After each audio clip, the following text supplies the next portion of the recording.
33, yang mana di semester 3 ini Ibu mengajar pemuatan kargo dan penumpang. Untuk terman ini mungkin semester sebelumnya sudah pernah belajar, tetapi karena Ibu tidak tahu ya sebelumnya materinya sampai mana, jadi kalau misalnya materi ini diulang kembali, padahal semester sebelumnya sudah disampaikan oleh dosen yang lain, tolong untuk danlasnya masing-masing konfirmasi ke Ibu. Untuk nomornya silahkan, boleh kalian minta ke sekjurnya masing-masing.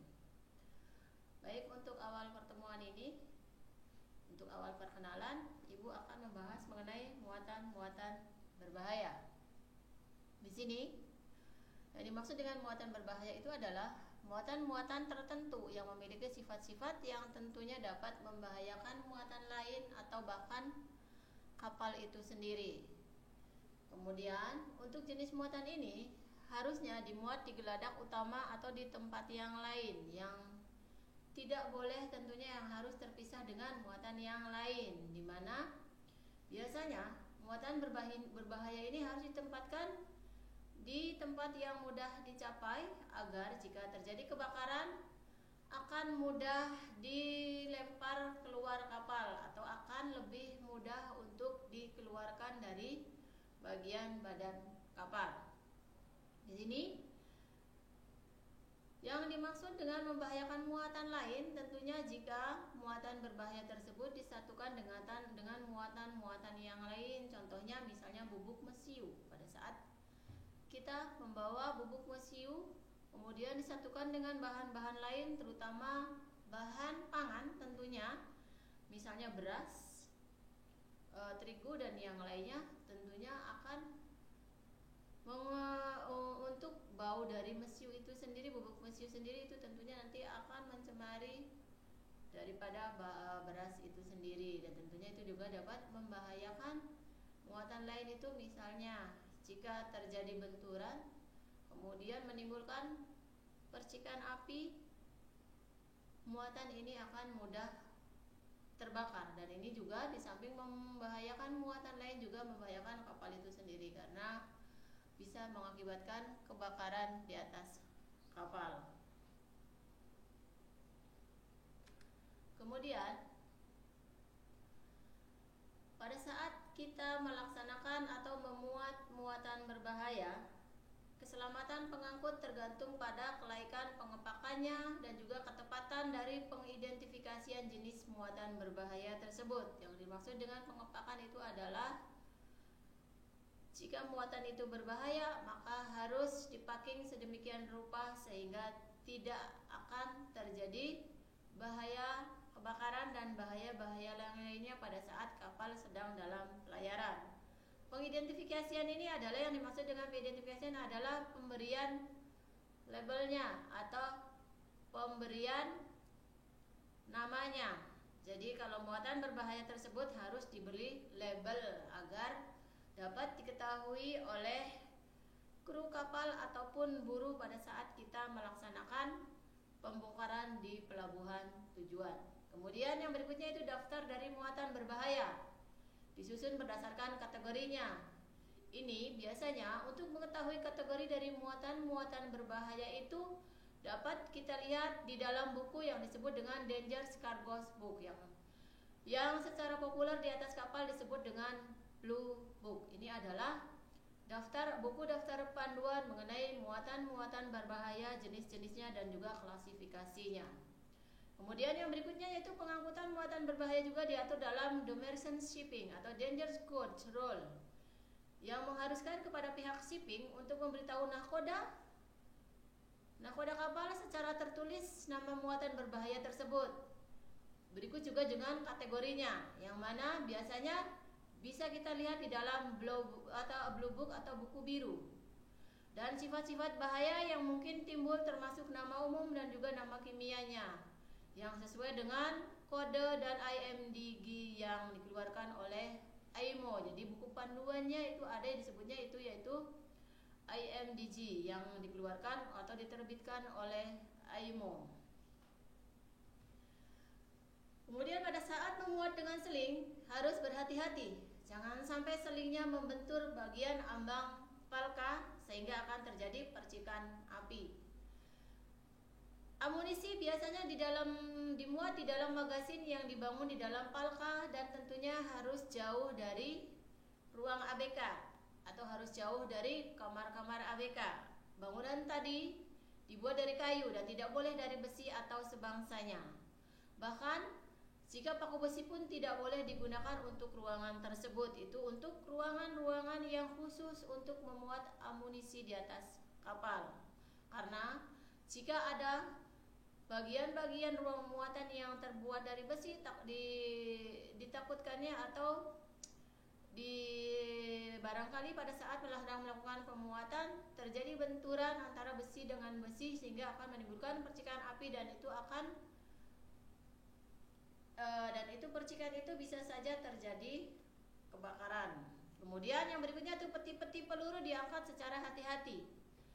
Dilarang merokok, dilarang menggunakan sepatu yang pakunya sudah keluar. Tentunya sepatu di sini adalah safety shoes karena safety shoes itu adalah bagian dari sepatunya ada yang menggunakan besi untuk ujung sepatunya, dan untuk ujung sepatu yang sudah keluar bagian besinya atau pakunya tidak boleh digunakan lagi ketika kita sedang mengangkat peti-peti peluru atau mengangkut amunisi ke dalam ruang muatan ataupun sedang melakukan pembongkaran. Jika terjadi kebakaran, langsung saja palka yang bersangkutan digenangi dengan air. Jadi secara otomatis harus ada bagian pemadam kebakaran atau bagian fire extinguisher di dalam ruang muatan tersebut, sehingga jika terjadi ledakan atau kebakaran secara otomatis maka air tersebut akan keluar dengan sendirinya dan menggenangi ruang muatan tersebut sehingga kebakaran tidak terjadi lebih besar atau untuk meminimalisir kebakaran yang lebih besar. Kemudian di sini sesuai dengan IMDG Code, pembagian barang berbahaya dibagi menjadi 9 golongan atau klasifikasi. Salah satunya adalah satu bahan peledak. Kemudian yang kedua gas-gas, baik yang terpampat, dicairkan atau dilarutkan dengan tekanan. Kemudian ketiga yaitu zat-zat cair yang dapat menyala. Untuk bagian 4 dibagi menjadi 3 golongan, yaitu yang pertama zat-zat padat yang dapat menyala. Kemudian yang kedua zat-zat padat yang mudah terbakar sendiri. Yang ketiga yaitu zat-zat padat yang dapat menyala atau zat-zat yang jika terkena air mengeluarkan gas-gas yang dapat menyala. Yang kelima, untuk kelima ini ada dibagi dua, yaitu zat-zat yang beroksidasi dengan peroksida organik. Kemudian 6. Untuk klasifikasi ke-6 ini dibagi dua juga, yaitu zat-zat beracun dan zat-zat penular. Kemudian yang ke-7 yaitu zat-zat radioaktif. Yang ke-8 yaitu zat-zat korosif. Dan yang ke-9 yaitu berbagai zat berbahaya, yakni sembarang zat yang menurut pengalaman dapat menunjukkan memiliki sifat berbahaya.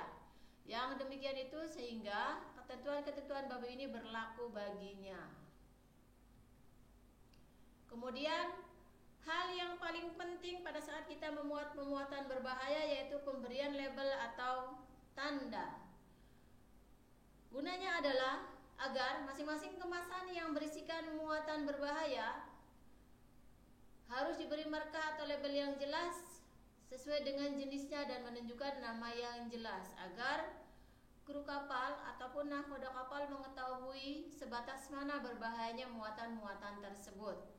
Dan hal-hal apa yang harus kita perhatikan ketika kapal sedang dalam pelayaran. Kemudian juga kita juga harus menyediakan alat-alat pemadam kebakaran di sekitar area muatan-muatan berbahaya tersebut. Yang berikutnya yaitu masing-masing kemasan harus diberi label demikian, kecuali kemasan yang berisikan bahan-bahan kimia yang dikemas dalam jumlah terbatas dan pengapalan-kemapalan dalam jumlah besar yang ditangani dan dikenali sebagai suatu unit. Yang dimaksud di sini adalah biasanya yaitu muatan-muatan yang dimuat di dalam satu ruang muatan. Ini biasanya menggunakan kapal-kapal tanker khusus tersendiri sehingga jumlahnya lebih besar karena jumlah muatan tersebut tersimpan di dalam satu ruang muatan atau satu tangki, sehingga tidak memerlukan diberi label atau dibeli tanda. Yang penting cukup untuk mengetahui kapal-kapal lain bahwa kapal kita memuat muatan berbahaya.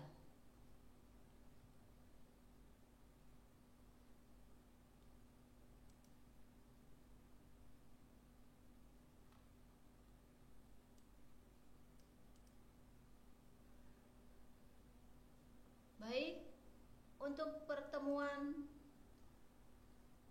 pertama, perkenalan, Ibu rasa cukup sampai di sini. Jika ada yang mau ditanyakan silahkan, bisa kalian lewat WA, tetapi jangan lupa kalian juga harus absen tetap di sini untuk mengetahui kehadiran kalian, juga untuk nantinya untuk diketahui bahwa kalian melaksanakan sesuai yang dianjurkan oleh akademi atau tidak, karena yang mana fungsinya kalian mengikuti perkuliahan daring ini juga untuk menambah nilai kalian. Kalau kalian sudah semester 3, jadi kalian harus lebih aktif. Kemudian juga kalian juga harus lebih banyak menanyakan ke dosennya masing-masing. Boleh kalian lewat WA Japri atau lewat per kelompok, kemudian menanyakannya lewat Danlas, boleh dipersilakan. Nanti Ibu tunggu untuk nomornya, boleh silakan kalian tanyakan ke sekjurnya masing-masing. Demikian, terima kasih. Assalamualaikum warahmatullahi wabarakatuh.